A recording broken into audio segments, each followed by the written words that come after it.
দেখছেন কলকাতা টিভি, আমি অভিক রয়েছি সঙ্গে। শুরু করছি সংবাদ সারাদিন। প্রথমেই যে খবরের দিকে নজর রাখবো, আগামী 24শে ডিসেম্বর অর্থাৎ রবিবার একই দিনে রয়েছে টেট পরীক্ষা, অন্যদিকে লক্ষ্যকণ্ঠে গীতা পাঠের অনুষ্ঠান এবং সেই কথা মাথায় রেখেই অতিরিক্ত মেট্রো পরিষেবা চালু করার ব্যবস্থা করা হচ্ছে রবিবার এবং সকাল থেকে রাত পর্যন্ত অতিরিক্ত মেট্রো ব্যবস্থা করা হচ্ছে মেট্রো কর্তৃপক্ষের তরফে, কারণ একই দিনে পড়েছে টেট পরীক্ষা এবং ব্রিগেডের লক্ষ্যকণ্ঠে গীতা পাঠ।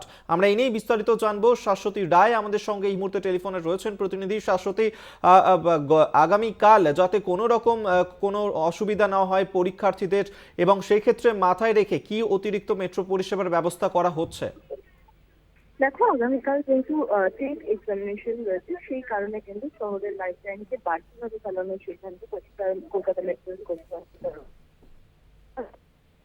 50 মিনিটে দুই ট্রানজিট স্টেশন থেকে মেরিটের প্রথম মেট্রো অর্থাৎ কবি সুভাষ এবং দক্ষিণেশ্বর থেকে প্রথম মেট্রো সকাল 6টা 50 মিনিটে এবং দমদম থেকে প্রথম মেট্রো চলবে 7টার সময়। রবিবার দিন সাধারণত মেট্রো থাকবে সকাল 9টায়, তাই এই সময়সীমায় পরিবর্তন করা হচ্ছে যাতে নিজস্ব পরীক্ষার্থী কলকাতা লাইফ লাইন ধরে পরীক্ষার্থীরা পৌঁছাতে পারে এবং সারাদিন প্রায় 117টা মেট্রো চালানো হয়।